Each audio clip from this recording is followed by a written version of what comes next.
Hello, everybody, and welcome back to the podcast. This is Our Whole Childhood. I am your host, Patrick Teahan, and this is the podcast where we discuss everything childhood trauma, from the issues that we experience to the stuff that comes up in our families and to the healing work that we're all trying to get done. If that's interesting to you, let's check out this episode. So let's meet Joe.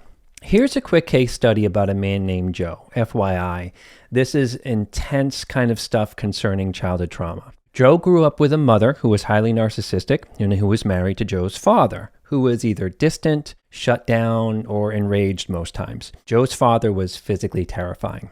Joe's mother was provocative, and she would wind up Joe's father, who was emotionally limited and very codependent.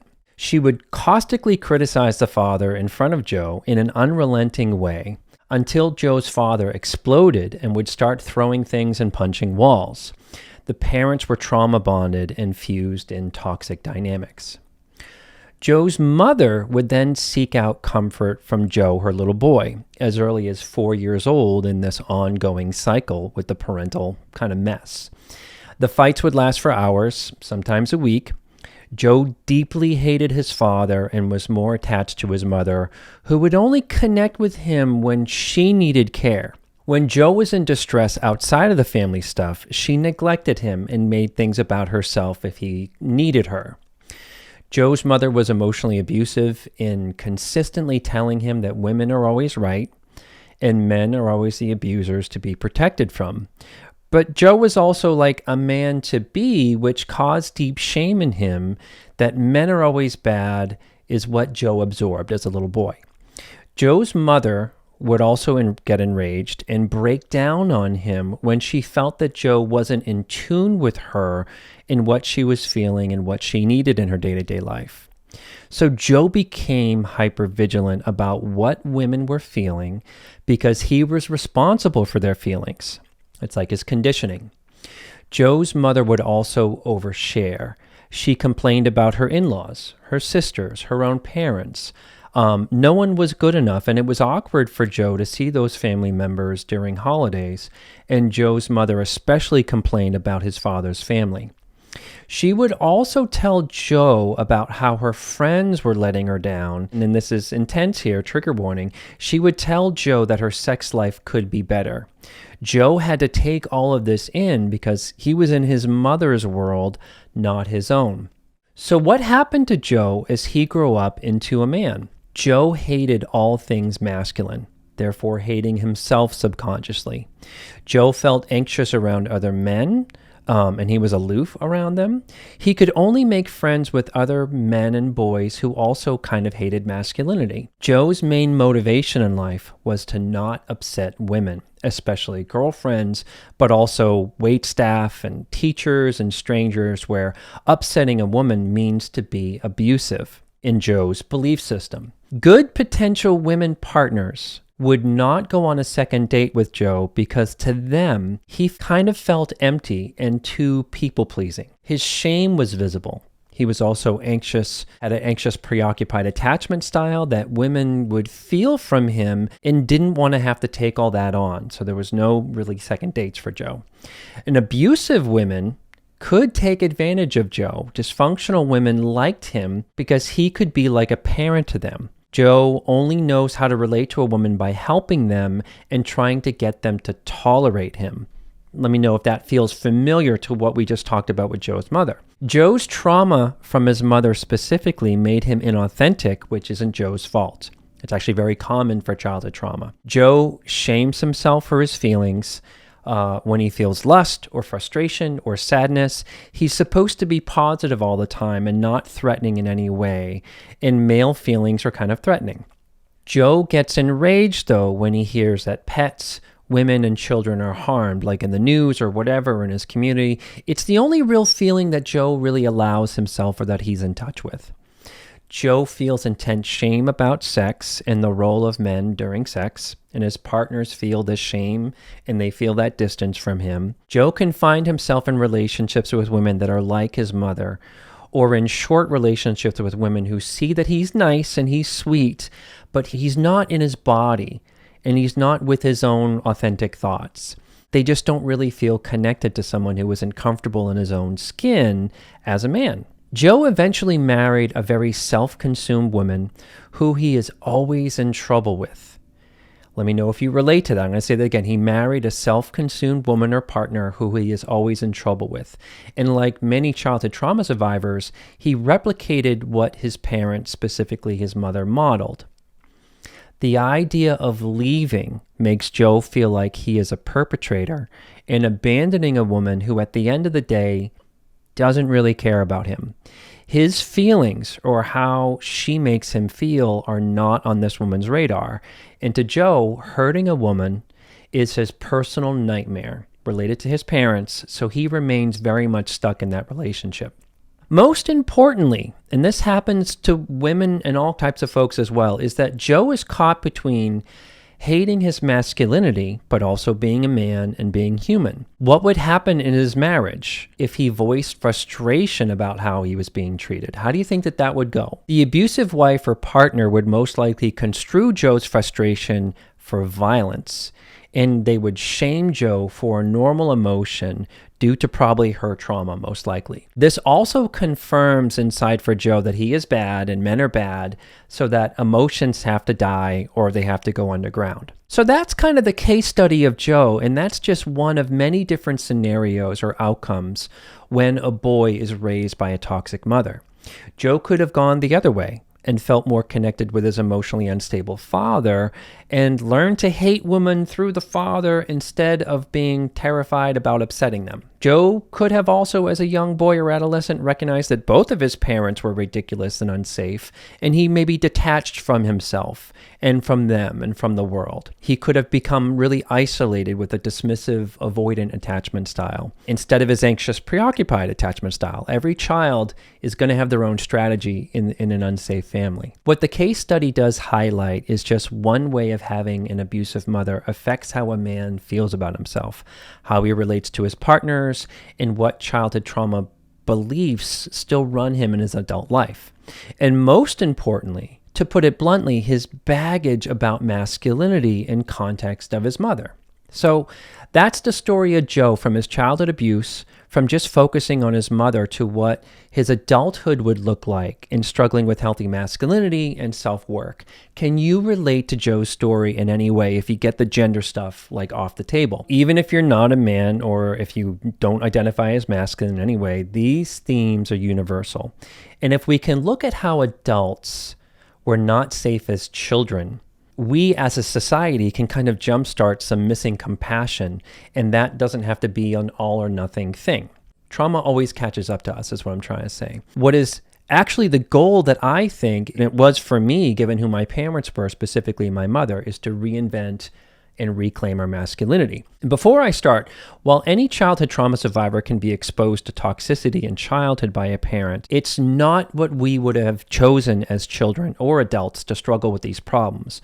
So when I say a toxic mother and son dynamics, I'm not saying that it's your fault as a son, or that you're responsible for a mother's mess or legacy that she has with her children. I am saying that because of unfinished unconscious business that we have with our mothers, we can really get caught up in toxic dynamics with people in our present lives and really struggle with our sense of self. Which leads us to the first lasting problem, which is we need to address that we can end up in toxic adult relationships in our present lives due to having a toxic parent.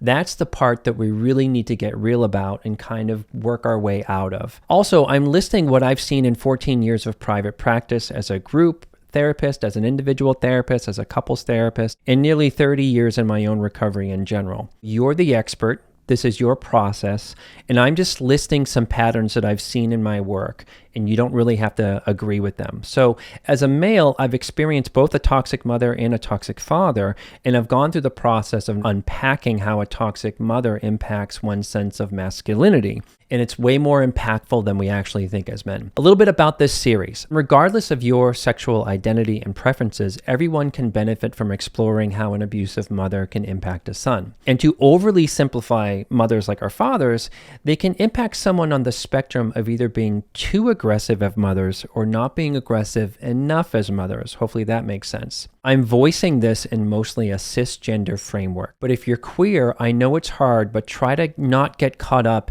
in the standard plus and minus mother-son stuff. If you're a gay man, the effect of a toxic mother is still going to be the same if you were straight. If you're trans and you no longer identify as a son or a boy, a toxic mother will still affect your relationships. I know it's confusing because I'm being really gender specific, but it's also a fluid in terms of the impact, in terms of how our partners trigger us. If you're a trans woman and now dating someone who is non-binary, the gender-specific terms don't really matter.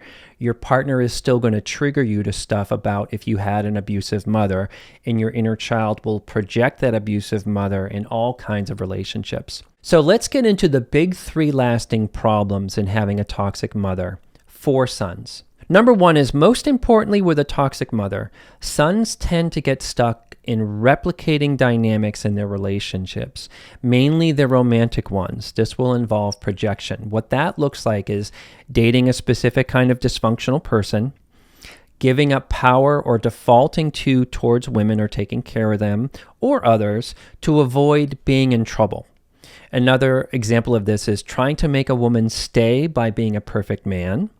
Another is trying to get an aloof or moody woman to see you or tolerate you, like we saw in the case of Joe.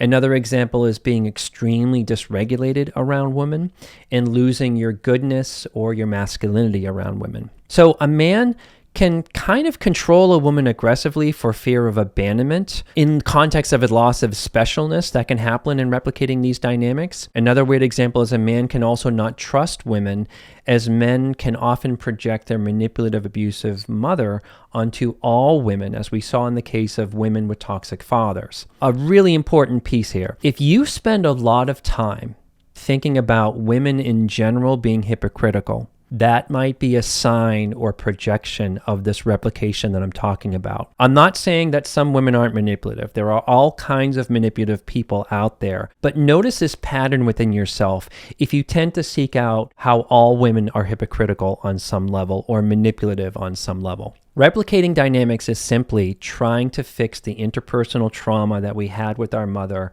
through different people in our present life.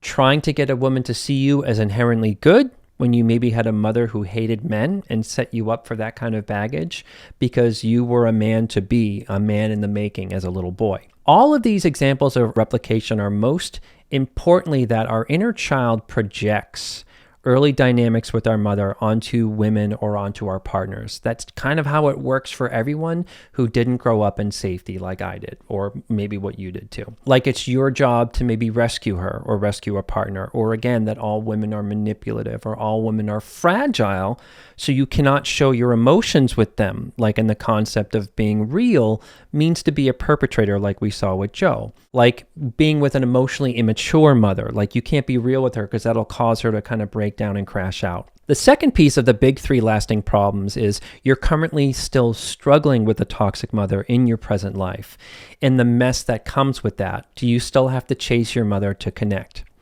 Does she still hold you to impossible standards? Does she blame you for your emotions or terrify you or make you feel excessively guilty? Does she behave with immaturity and create chaos or drama? Does she drain your energy? Is she a stranger? Like, does she put in the work to get to know you as a son? Is she a mess that you have to help out all the time? Are you her rescuer or her parent? How does she behave around the people in your life? Your partner, your children?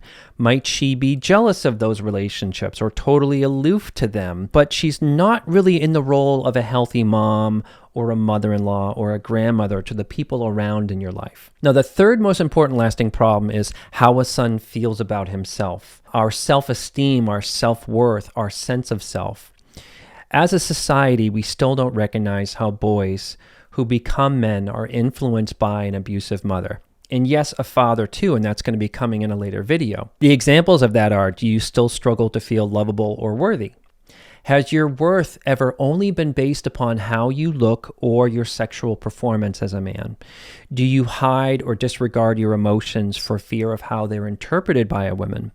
Are you uncomfortable about your masculinity in context of your mother? Do you isolate or chase connection in fear of abandonment? Do you people please or lessen yourself outside of like normal courting, like wanting to put your best foot forward? Parents have a lot of power, if not all the power, to tell their children who they are, either directly or through neglect. But deep in our core, how an abusive mother felt about us is how we feel about us as men, but toxic people no longer get to tell us who we are. Remember that. So for the men watching, these are common issues when we are raised in an unsafe household, whether it's a blatantly abusive system or kind of a tricky one where it's not so obvious. There is also the present problem that men with their mothers that can be needing to avoid them, like being really affected by their mother's moods. For men with toxic mothers, not unlike my last video, this is a lot of navigating that men have to do about their mother or navigating about masculinity. Here are some complicated societal factors about being raised by a toxic mother.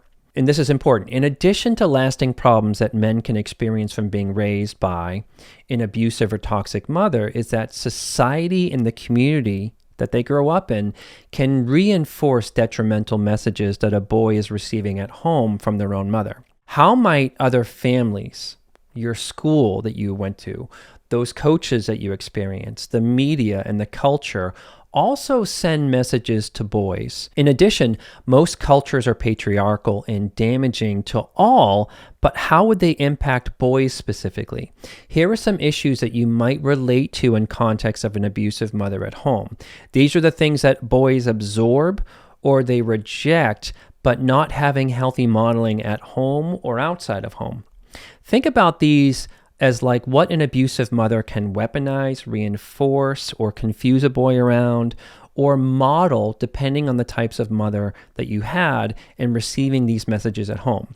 These are the double bind messages between an abusive mother and a patriarchal community or society, and we'll frame this in thinking of from Joe from earlier. Patriarchy says, like think about Joe, that might makes right. But to Joe, asserting yourself is threatening to an abusive mother. Be a man outside of the home, but don't, or be a man, but don't be a man. Another example is men should only be protective and selfless. But the mother can construe this as Joe not being available enough to her as a surrogate spouse. Hopefully you're following me with this logic. Another societal message is men always lead or know better. Unless you have a mother like Joe's who is always superior and won't allow individuation or value a man's thoughts. Another example is women are overly emotional and shouldn't be taken seriously as an outside message. But Joe is conflicted as his mother is the authority on all things and emotions, specifically his. Another is men should have very controlled emotions or no emotions at all. They shouldn't cry. They can't be weak. Joe's mother would support this maybe as there is only room for her emotions, and Joe's emotions are a burden to her or threatening to her. Another societal message is be a man. That might mean physically tough and independent in society, but to Joe's mother, that might mean being compliant, non-threatening, and obedient. Another societal message is there is something wrong with you if you don't like sports, and something really wrong with you if you're not good at boys' things. But to Joe's mother, those things are frivolous, like she only approves of things as her being the focus or her being the interest. So that's confusing for a kid like Joe. Another society message is men are not close. They compete with each other.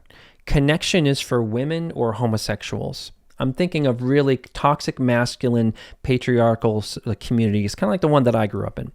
Joe's mother might reinforce this as Joe having a relationship with his father might seem as a betrayal to her. And relationships with men are not really that encouraged. So as a little boy, what does Joe kind of do with relationships with like other men and boys? Another message in society is if you're not successful and you have a dominant personality, you're not a man. Joe's mother might reinforce this as constantly voicing contempt for Joe's father, his job, his flaws, and pointing out more attractive to men to Joe as a little boy, which is a complete mind F to him.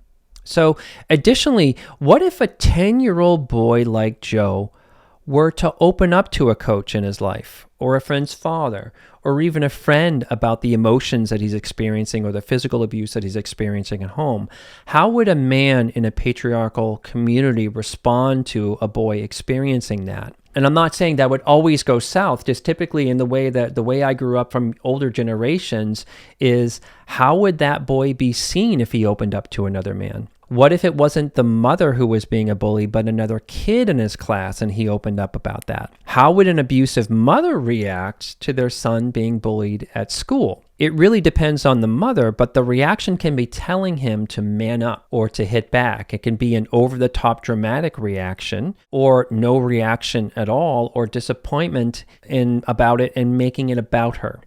So none of that really would have been helpful at home or in the community, but it's also similar to how, say, the community responds with criticism or with apathy about what boys go through. In addition, what are the rules for a boy around other boys in terms of opening up? There can be safe groups of friends of like-minded boys can connect with, but what about the other boys in the class? Who is the dominant boy in a large group of boys? Who is the boy that the adult males admire most? Might that be the one who can dominate the others or support the culture and the community rules, like opening up is gay and dumb and you're weak for opening up? That's what I'm kind of getting at.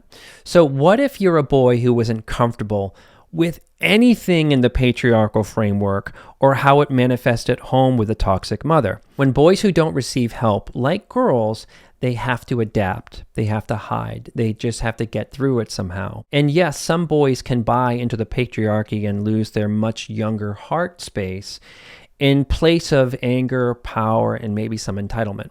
Some boys want nothing to do with all that and find themselves in what I call the masculine gray area. From both home and in society, it might not be safe to be fully authentic and be assertive at home, nor is it safe to be totally passive in society, to girls, to boys, to men, or outside of the home, and you can even flip those. So boys might become more neutral or disconnected from healthy masculinity because they're receiving no modeling, in kind of a no-win that I liken this to this masculine gray area. And girls experience this in similar paradoxes, such as be pretty but don't express yourself in the way that you want to. Put more energy into your looks versus your abilities. Kind of like that. Lastly, what about the role of Joe's father in these societal issues? Many fathers are limited emotionally in abusive families, in similar cycles, and Joe's father does not really know how to connect with his son, and it's not a priority to him.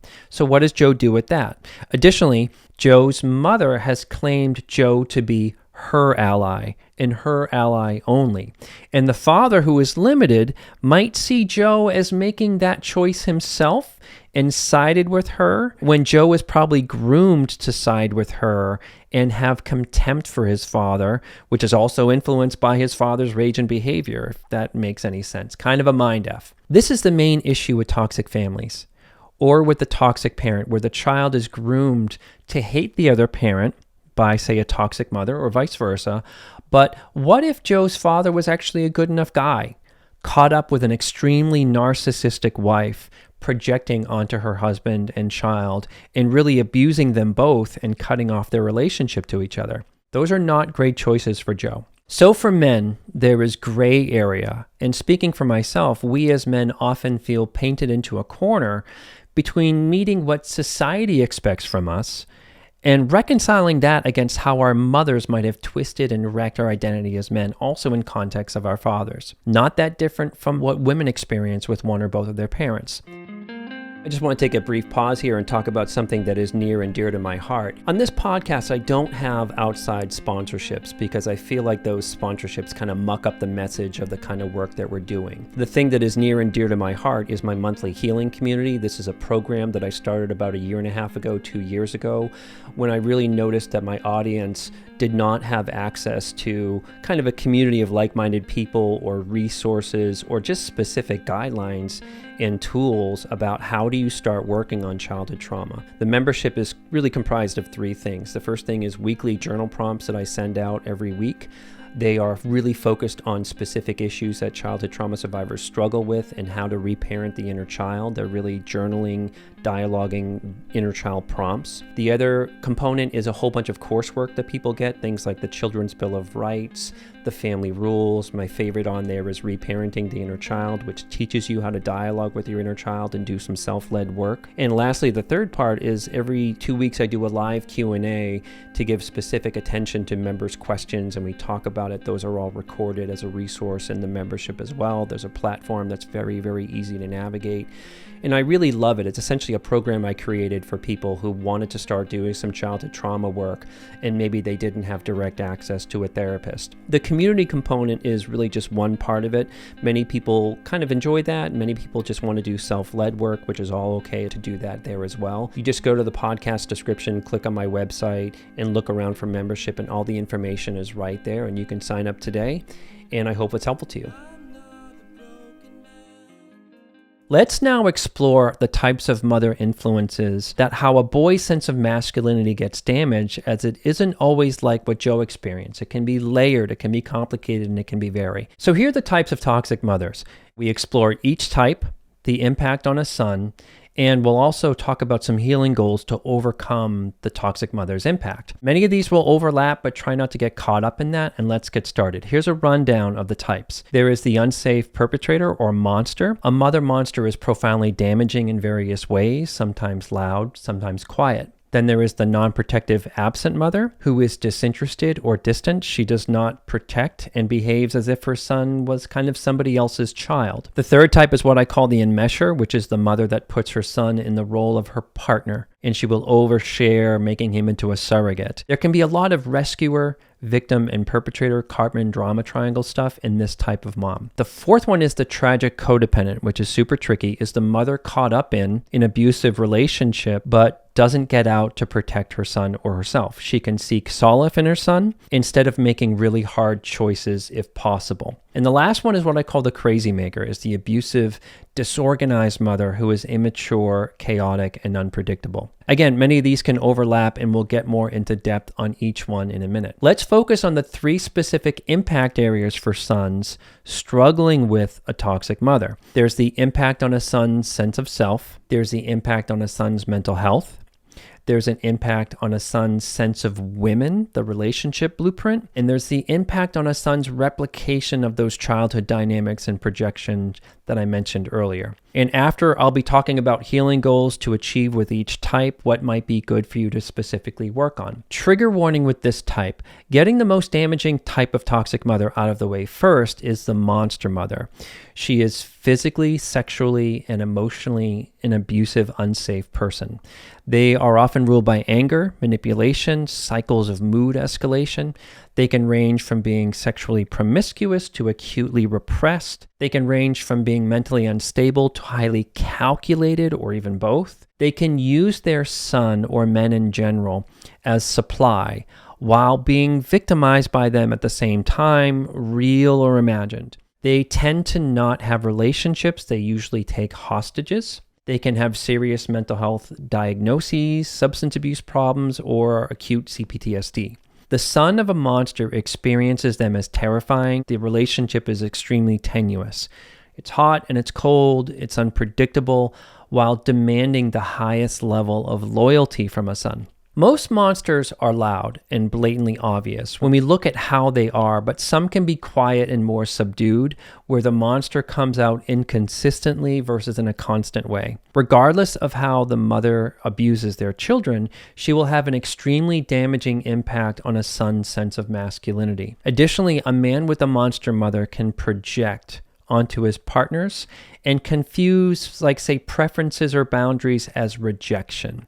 Like, they can be really rejection sensitive if you have a mother like this. He can also project that typical relationship stuff feels like to him like you're making him jump through hoops, or he found someone to make him jump through hoops again. He can be really sensitive to perceived rejection and can take that as a wound when it doesn't have to be. Some can become enraged and really triggered around conflict, and they interpret conflict as like they're bad and now they're going to be punished for being bad, or he has to prove himself. Who maybe relates to that? Men with a monster mother can really give away all of their power and kind of act like a shelter dog, which is actually a lot of work for their partners or for anyone, sadly, and they can be highly reactive to just basic relationship stuff. Like if you say, hey, let's reschedule this to a survivor who had a mother like this, they might interpret that let's reschedule as you're worthless and I don't want anything to do with you. It's kind of just basic childhood trauma stuff. So let's move on to the second one, the non-protective absent mother. The non-protective absent mother is really tough to unpack because it really goes against all things in the paradigm in our minds about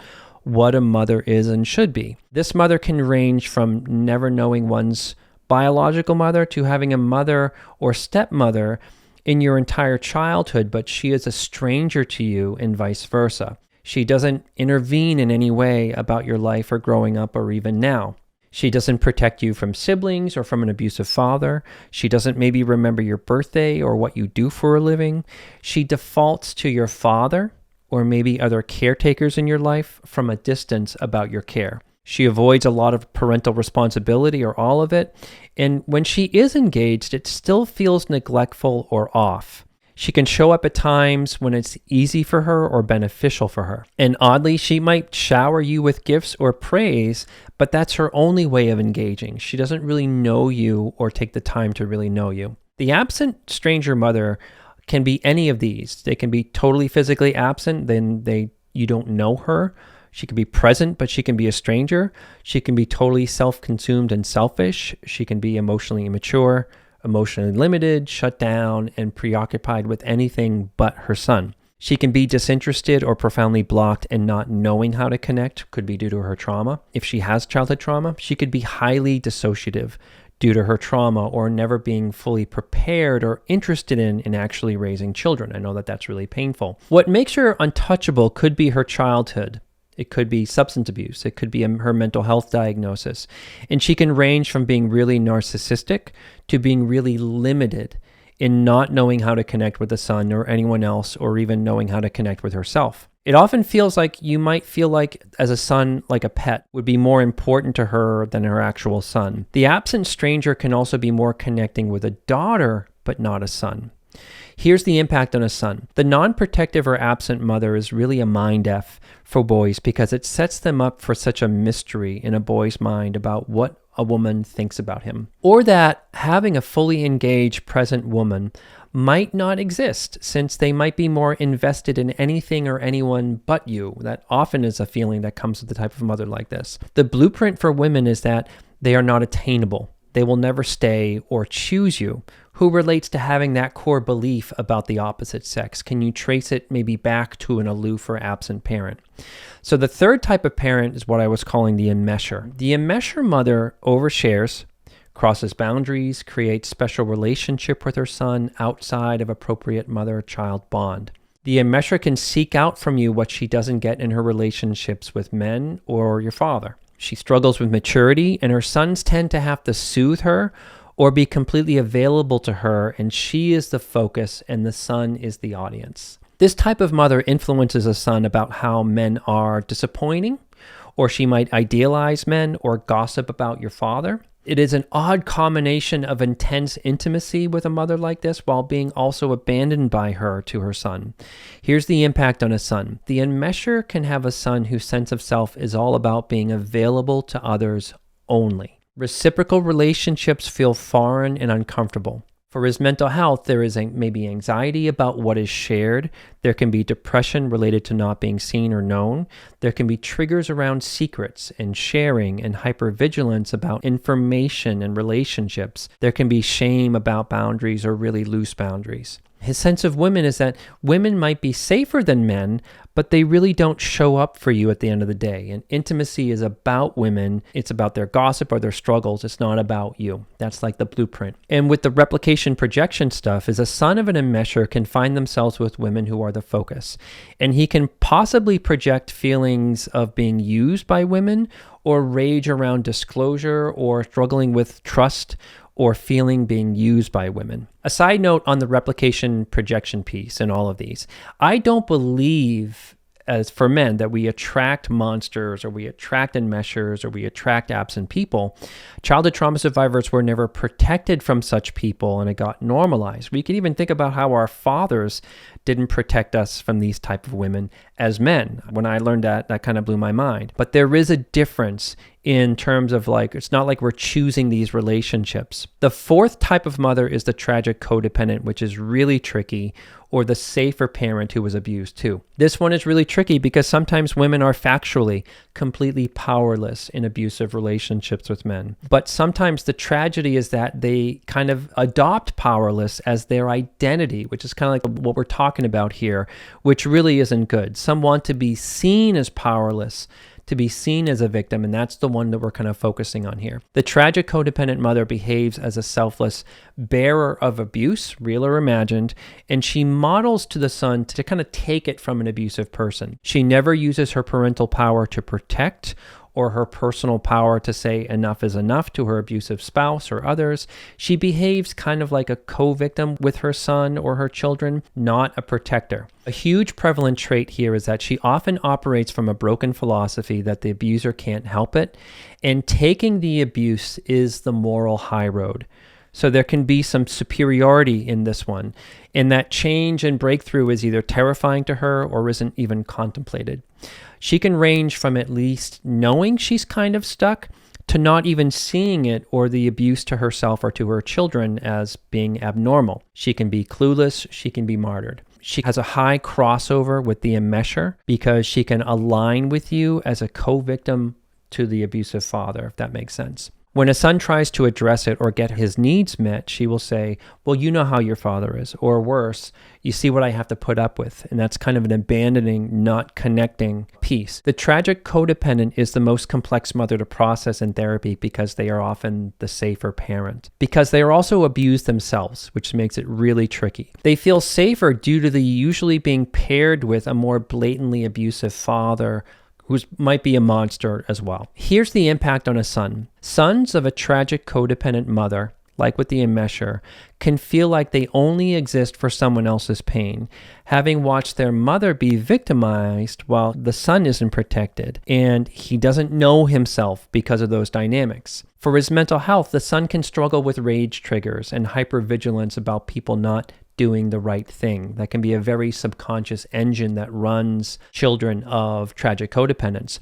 Might struggle with codependency, abandonment issues, anxiety about protecting others or needing people to change, can be enraged about people's cowardice and hypocrisy. Those can be big triggers in their mental health. Their sense of women, the blueprint is that women can be impossible barriers to get through to, or they might need the most help, like being the underdog. Women are there, but they're absent. Shame about not helping them enough, or kind of like sadness and depression and rage about not being helped as sons. The replication projection piece here is that a son of a tragic codependent mother can experience unconscious rage or disgust with codependent women, or they might feel compelled to support women no matter what, even if that type of woman is not good for him. Perhaps even protect them from other men. Sons can replicate trying to save or awaken a woman due to this type of mother, awaken a very messy codependent woman to get them to kind of be a mother for him. Also, this type of toxic mother greatly contributes to distrust of men in general on top of what the mother modeled.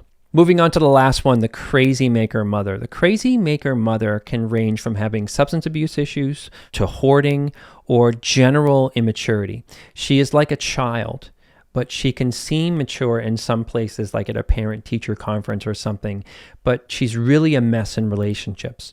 A crazy maker mother behaves in contradictions. They can tell you they love you, but they never show up for you.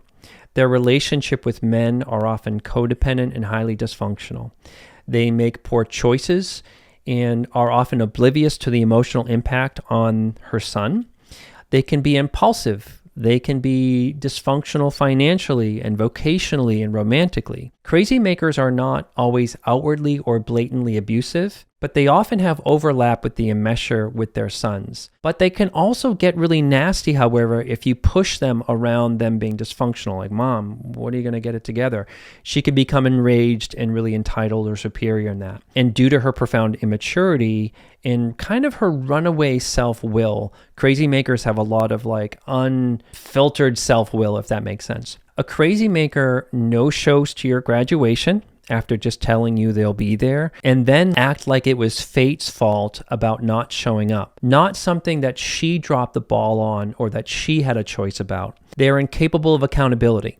She is incredibly hard to pin down or even maybe get answers out of. And growing up, she often forgot to maybe pick you up, for example, and then minimize the importance for you to be picked up or the impact it had on you, like not picking you up from daycare kind of stuff or running hours late to that kind of a thing. The crazy maker's immaturity is rooted in believing that their intentions are truth. They intended on meeting you in your firstborn, so what's the problem if they didn't show up? They can be really slippery and avoidant, yet sometimes weirdly fun and positive. They can also be rigid and detached from the impact on their son. So here's the impact. For his sense of self, a son of a crazy maker mother can always feel the burden of having to be her parent. And receiving help for a son like that can be really uncomfortable and foreign to him. Parentified children do not get to develop a sense of self since they are in a role of being the parent, not a self. The son can also feel incredibly not important enough for someone to get it together for him, like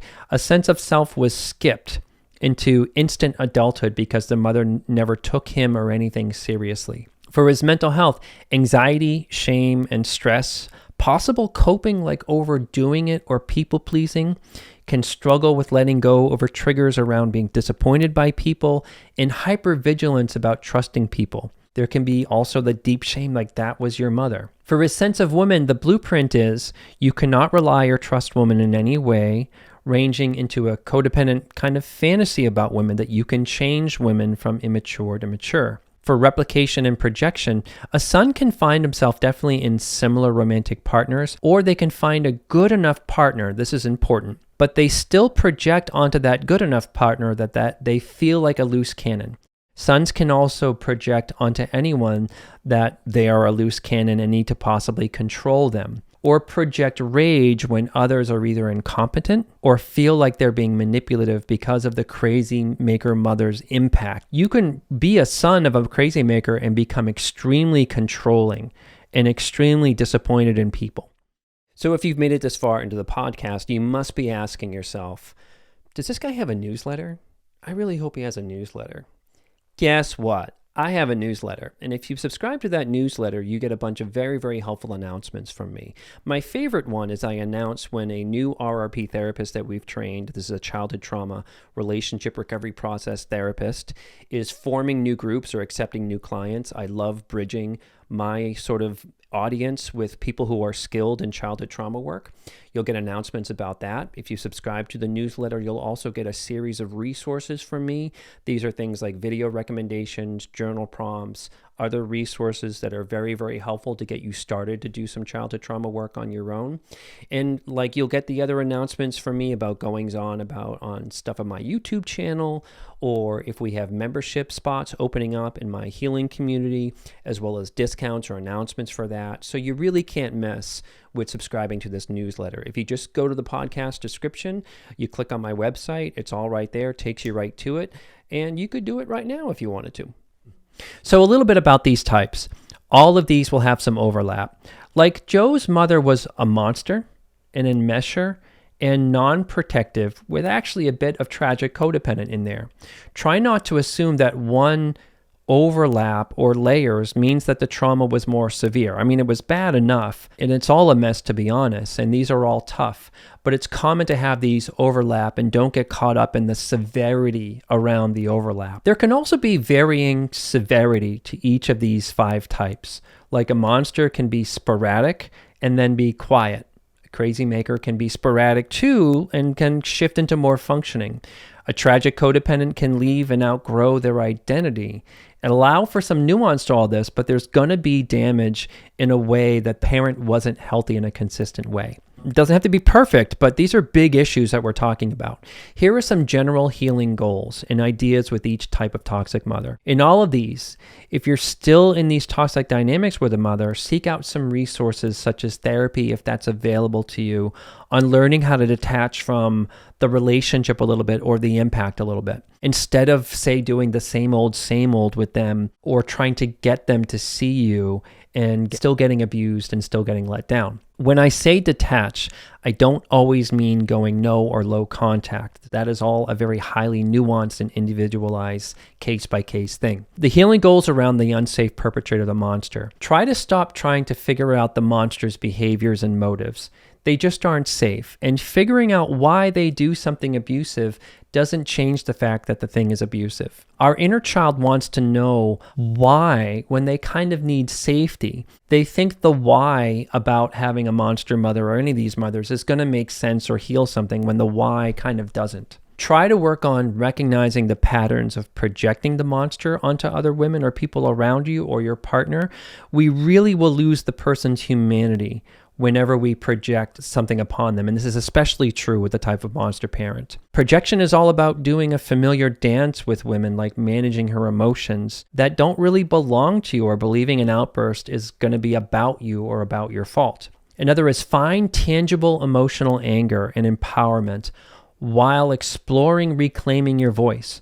Monster parents tend to rob us of our power, and we want to have our sons to have some power in their choices and their emotions and thoughts about themselves. That's the healing goals for the monster. The healing goals for the non-protective absent parent or the untouchable mother is process the abandonment that happened to you in therapy and find some healthy, tangible anger. Like holding this mother accountable is a thought exercise that can be really helpful. Stop trying to figure out the mystery of being abandoned. Our inner child wants to know why this mother abandoned us when they need the emotional help to process that they actually were abandoned. And again, the why never really heals.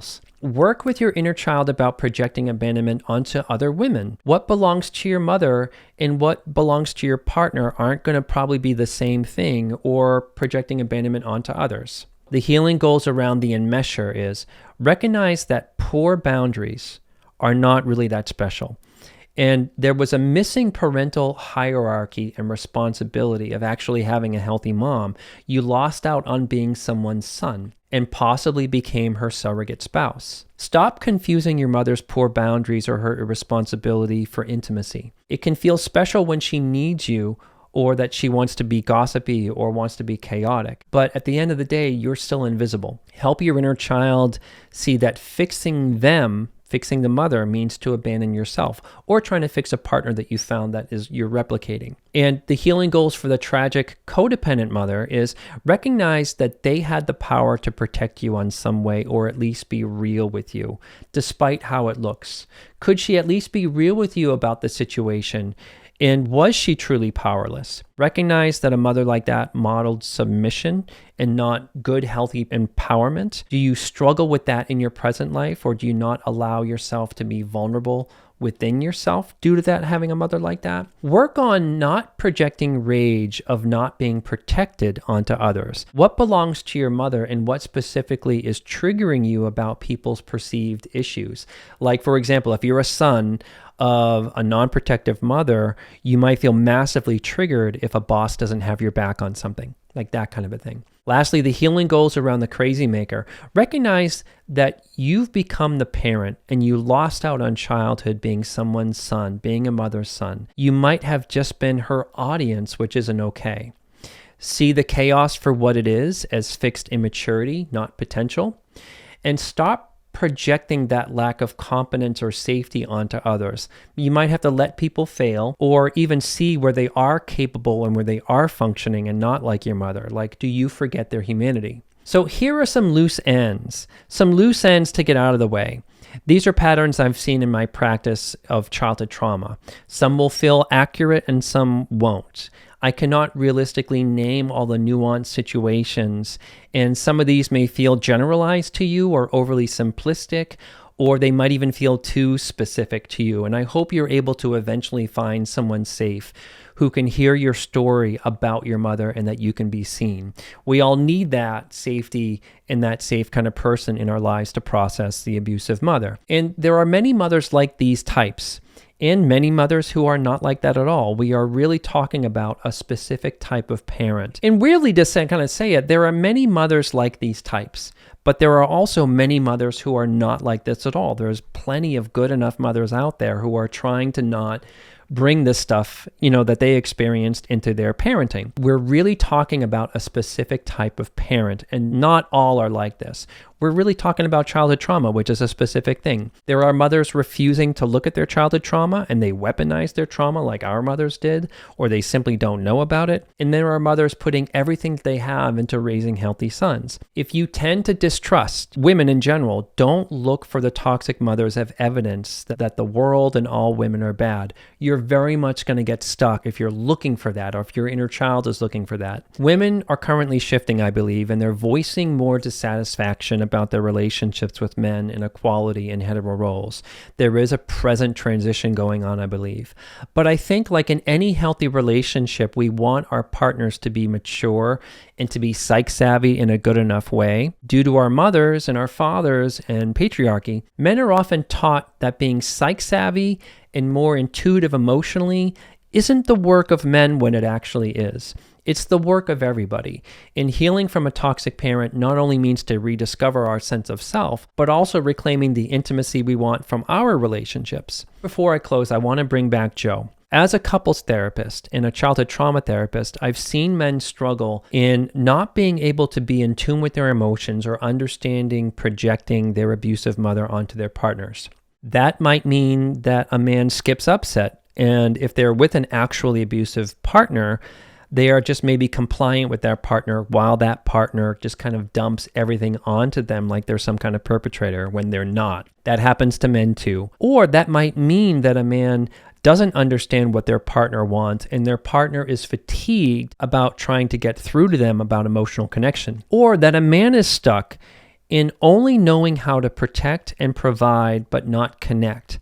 Or that might mean a man is resentful and rageful about feeling like his partner is manipulative or isn't trustworthy when that's really not the case. A common pattern in couples is that I've seen is that when men are feeling like they're working really hard and they're providing, but their partner wants more connection, that man might feel unseen and burdened, and if not really pissed off about that or enraged about that, but it's often like they get triggered to having an abusive mother who just wants the impossible from them. So that's just a common pattern that I like people to kind of think about. So now before we close, let's bring back Joe from before. But let's also talk about Joe having a brother named Mark, who is very different from Joe, and you'll see in very different ways. Joe really feels caught between the gray area of masculinity, and he tends to hate all things like masculine due to the influence of his mother in society. Mark, who is more allied with his father, is more of a guy's guy and doesn't really think about masculinity issues. He just sees his mother as kind of a pain in the ass and his dad as being hot-tempered. Joe has gotten into abusive relationships that he can replicate dynamics about his mother where he is taken advantage of. But with Mark, he has weekly fights with his wife that to him will eventually blow over, and he sees his wife as just someone who likes to start fights over nothing really. She is always on him to kind of talk more. Joe, who has hit bottom with his poor sense of self and shame about being a man and struggling with that in messy relationships where he's always the problem, he starts to seek out doing some therapy work. Mark can admit that there's problems in his marriage, and sometimes he gets depressed and doesn't like to talk to his mother, but a lot of that is pretty normal stuff around marriage and whatever. It's just life stuff to him. It has nothing to do with his childhood. What might both men need to be happier? I know this is complicated by Joe being more open to maybe therapy or growth than his brother Mark, but regardless, they both need to process what happened to them as boys in their family system. I'm going to arrange this in 4 ideas here. One is reclaiming legitimate anger and grief. Anger is more of an accepted emotion by and for men, but not grief and sadness. These brothers would really benefit from being in spaces that jumpstart some grief and sadness and encourage both of them to feel the feelings of what it was like to have a highly provocative and enmeshed narcissistic mother and a very limited explosive father. Joe would actually benefit from being allowed to be angry. And Mark would most likely benefit to connecting to the fact that he avoids his mother, but also lost out on having a healthy mother and a healthy father. Second concept here is the courage to talk about the wound. Both brothers would benefit from the opportunities in therapy or in groups to share their story. How might Joe feel less shame by unpacking that he had no choice but to side with his mother and be her surrogate? How might Mark become more real about how, as a boy, he made the right decision to not take his mother that seriously? How might that be playing out in his current marriage from the example I gave earlier? Both Mark and Joe grew up in communities where to talk about what happened at home is to admit weakness. And it's weird, or it's even selfish to not be grateful for one's parents. Who would the brothers become if you could hear each of them say, my mother was an incredibly damaging woman and a nightmare to deal with, to the point that I don't even know myself, but I and my feelings had to go underground. The third idea is healthy masculinity. For Joe, what do you think his life and his mental health would look like if he stopped apologizing for his sex and his sexuality, meaning masculinity? What would happen to Joe if he carved out a version of masculinity for himself that could be both empowered and emotional at the same time? What would it be like to maybe date Joe, who is now more comfortable in his own skin about his masculinity because he did a lot of work around his mother? Would that be more attractive instead of just him feeling so wounded or kind of needy, to be blunt? For Mark, what would it be like in his marriage if he took his emotions seriously? How would his wife feel if he not only started talking about what happened to him, but started getting curious about her emotions, instead of projecting that women are just dramatic and silly because that's who his mother was? The fourth theme is finding male community. To be blunt, Joe has kind of surrounded himself with other men who maybe abandoned their masculinity too. He feels safe around other men who also hate men, but struggle to also maybe be a man. The mother wound around masculinity can cause men to join in like with other fall guys. What would it be like for Joe to connect with other men who are done being codependent and taken advantage of in relationships, but also embracing their positive masculinity? How helpful would it be for Joe to be around other men trapped in the selfless, nice guy thing too and working to get out of it? But also, what would it be like for Mark to learn from other men that it's okay to talk about your mother? Or to be curious about why you're such a lone wolf, even in your own family and your own marriage? Who would Mark be to himself if he could learn to be self-reflective and being so emotionally dismissive of himself and others? Here are some resources about this stuff. As a man related to Mark and Joe's issues, the biggest resource that helped me reclaiming healthy masculinity was a book called Iron John by Robert Bly. It's essentially about reclaiming our lost authentic self, taking that back from our mothers in the context of what society also does to us, that is really messed up about masculinity. I really love that book. Highly recommend it. It changed my life. A message from me to all the men who are watching that you can invent your own version of masculinity. No one actually knows what it is, I think, but we do know that our family's version of it and society's version of it doesn't fit. And don't forget that you're you, and there isn't anything wrong with that in any way, shape, or form. So that was a lot to take in. Thank you so much for staying with me so far. And if you want a good place to connect with issues like this, you can check out my monthly healing community, where issues like with all types of toxic parents are discussed, how to parent our inner child, how to deal with our triggers, how to not make choices coming from our trauma, how to know what's healthy and what's not. And we discuss all that and we'll work on those things. I hope that this was helpful to you. I hope this was thought-provoking. Feel free to leave a comment, a question. Really great discussion from everybody around the issue of a toxic mother and the effect on masculinity, the effect on sons. And as always, may you be filled with loving kindness. May you be well. May you be peaceful and at ease. And may you be joyous. And I will see you next time.